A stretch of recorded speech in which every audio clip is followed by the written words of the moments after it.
Hello, this is Dr. Bob Evans, and welcome to our podcast, Parental Alienation from Couch to Courtroom and Beyond. We will discuss the resisting and refusing dynamic, commonly referred to as parental alienation, how you'll know it's happening in your case, and what can be done about it. Parental alienation can cause stress and trauma in high-conflict cases. These podcasts focus on how attorneys and mental health professionals can support families and children. Hello. I'd like to talk today about an article a very close colleague of mine, Dr. Stephen Miller, did a number of years ago, and it was on the topic of interpersonal boundary violations. His point of the article that he wrote, it's that these are often missed and they're often dismissed, which is really a significant problem in the area of parental alienation. So Dr. Miller talked about a boundary is a line, a limit, or a space that separates one thing from another. Boundaries can be physical and visible, or non-physical and invisible. A physical boundary is a structural barrier that often has a protective function.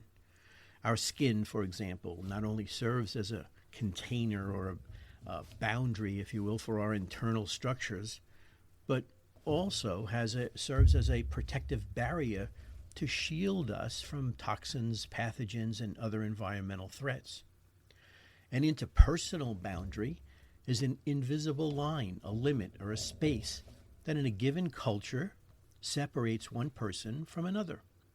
Like physical boundaries, interpersonal boundaries can have protective functions. Such boundaries reflect generally accepted norms of behavior and define what is considered acceptable or unacceptable behavior.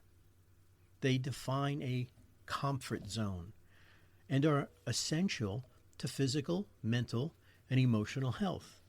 This is true for both children and adults, and especially for relationships between children and adults. Very importantly, appropriate boundaries, in other words, normal, healthy boundaries, play a major role in the development and maintenance of personality traits and personal qualities such as self-esteem, individuality, independence, autonomy, critical reasoning, and decision-making. This latter point warrants emphasis because people who fail to develop appropriate boundaries tend to make poor decisions in many areas, especially in their relationships. Without an adequate understanding of interpersonal boundaries, it is difficult to get along with others and difficult to get along in the world. A boundary violation occurs when one person crosses a line, physical, psychological, or emotional, that should exist between that person and another. Unfortunately, but not very surprisingly, boundary violations are very common in dysfunctional families. And yet some mental health and legal professionals, even those who work in the family court system, fail to recognize the presence and or the clinical significance of such violations with respect to diagnosis, treatment, prognosis, and causation. This is a serious professional error that can have dire consequences for all members of the family. The clinical literature contains massive documentation regarding the harmful effects of boundary violations on children and adults. We can't go into all of the research at this time, but it's important to know that there are a few things more damaging to a child than boundary violations. Few things more damaging to a child than boundary violations, particularly if they are multiple, ongoing, or severe. So, for illustration, physical boundary violations include trespassing, theft, inappropriate or unwanted touching, assault or battery, incest, rape, and any type of interpersonal violence, and unless it's in self-defense, and even then, The law actually says we have to have some measured responses, reasonable responses to those types of violations. For psychological or emotional boundary violations, the list is long. It includes unkind comments, uninvited or unwanted criticism, racial, ethnic, religious, gender-based, or other slurs based on membership in a group or class, trivialization of another's thoughts, wishes, or feelings, over-controlling behavior, inappropriate familiarity, inappropriate or premature intimacy, inappropriate sharing, for example, sharing personal financial information or legal information, and many others. If you're familiar with parental alienation, you might be seeing a little bit of a pattern here. The unkind or unwanted criticisms not only include criticisms of an individual, him or herself, but of the individual's family, friends, associates, or loved ones. So, for example, most people understand that, even among close friends, it would generally be inappropriate to tell a friend that his or her partner is strikingly unattractive. The mere fact that it might be true, at least in the eyes of the person who makes that comment, is really irrelevant. In our society, normal people don't do that. For the same reason, it is a boundary violation to make disparaging remarks to a child about his or her parent or other relatives. This point's very relevant to parental alienation, a family dynamic in which one parent has attempted to undermine a child's relationship with the other parent through the use of indoctrination, manipulation, and other techniques. For children, there's another consideration. In judging whether the behavior of an adult represents a boundary violation of a child, one must consider whether the adult's behavior is age appropriate for the child. Thus, inappropriate sharing of personal, financial, or legal information is a boundary violation, because in general, it's not appropriate to share such information with a minor child. Boundary violations are exceedingly damaging to children. Children who are subjected to repeated or severe boundary violations rarely, if ever, recover completely. If one grown-up in a home where boundary violations are common, and one is not likely to develop a deep understanding of interpersonal boundaries. Let me repeat that. If one grows up in a home where boundary violations are common, one is not likely to develop a deep understanding of interpersonal boundaries. In adulthood, such individuals are likely to violate other people's boundaries, thus putting them at great risk for a wide variety of failures, including failed marriages, failed relationships, and failed careers. We see a familiar pattern in parental alienation cases where the alienating parent has experienced boundary violations in their childhood. Failure to recognize the potentially catastrophic effects of boundary violations on a child's psychological and emotional development is a serious error. And unfortunately, it's also a very common error. Boundary violations meet standard definitions for child psychological abuse. For example, in the Diagnostic and Statistical Manual of Mental Disorders, the DSM-5, as we know it from the American Psychiatric Association, it defines child psychological abuse as child psychological abuse is non-accidental, verbal, or symbolic acts by a child's parent or caregiver that results or have reasonable potential to result in significant psychological harm to the child. If you're interested, you can find that on page 719 of the DSM-5.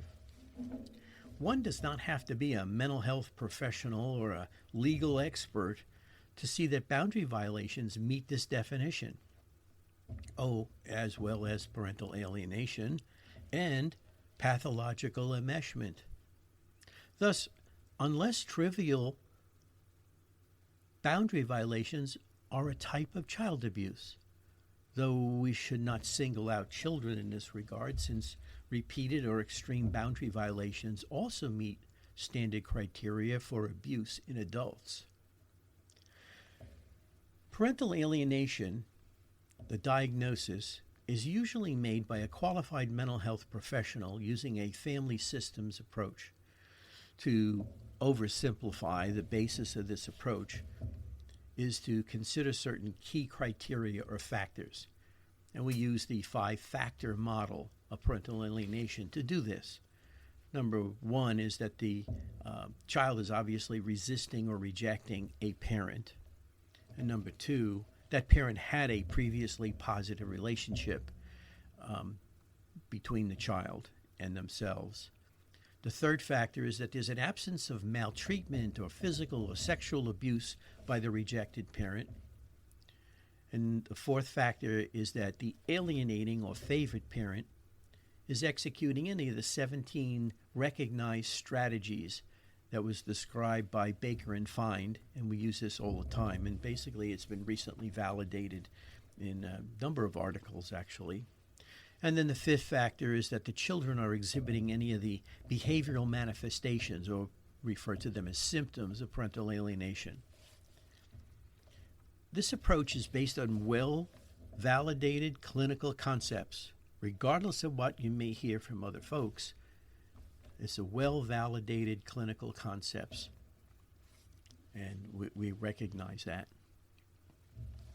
The reliability and validity of the previously it was a 4-factor model, was published in the American Journal of Family Therapy in 2018. The widespread use of this criteria does have a bit of a downside. At times, their use has eclipsed other clinical clues as to the cause of a child's alignment. One such clue is a history of boundary violations in the family. Specifically, some should look for a history of boundary violations by one or both parents towards the aligned or targeted alienated child, or by the child towards one or both parents. Is there a history of boundary violations in a family directed by one parent or the other or both? With alienation, boundary violations tend to follow a pattern. There are boundary violations by the favored parent of both the child and the targeted or disfavored parent, the alienated parent. But for the most part, not by the disfavored or the rejected parent. With estrangement, boundary violations tend to be committed by the alienating or disfavored parent. In that case, we call that estrangement. It is not alienation. In hybrid cases, boundary violations tend to be committed by both parents, the rejected parent and the so-called favored parent. That said, a caveat is in order. The pattern does not necessarily have to be, quote, pure to be significant. If a large majority of behavioral violations are by one parent but not the other, that is probably significant. Still, that determination will generally require case-specific clinical judgment in order to rule in or rule out parental alienation. Incidentally, we note that boundary violations are a defining feature of parental alienation. Therefore, any parent who is engaged in parental alienation has also engaged in boundary violations, although the inverse is not true.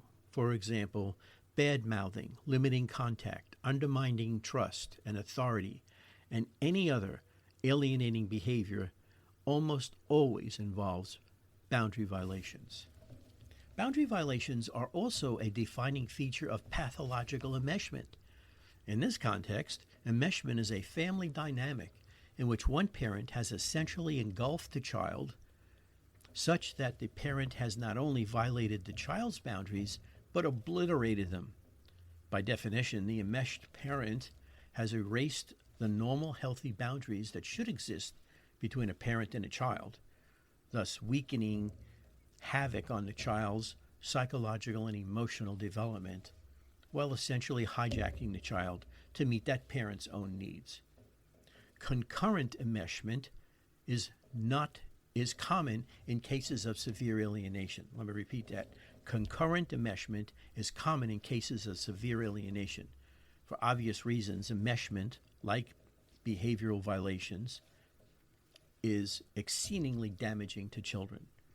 This is not surprising since its core enmeshment entails severe behavioral violations, and childhood behavioral violations are known to be a major risk factor for a multitude of serious problems in adulthood.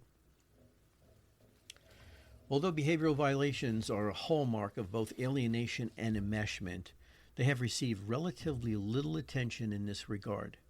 Often, the clinical significance and the need for urgent intervention is not appreciated by those who evaluate and manage cases of child alignment. To assist with evaluation and management, professionals must actively seek evidence of behavior violations. Courts really need to be aware of this phenomenon. Well, thank you. Thank you so much for joining us today. For more information on this topic, please visit www.drbobevans.com or www.naopas.com. We offer classes for both legal and mental health professionals to help educate them on the signs and strategies of parental alienation and how to move forward for a healthier environment for the children of divorce. Please visit www.naopas.com and sign up for our courses and use coupon code PODCAST for a 50% discount.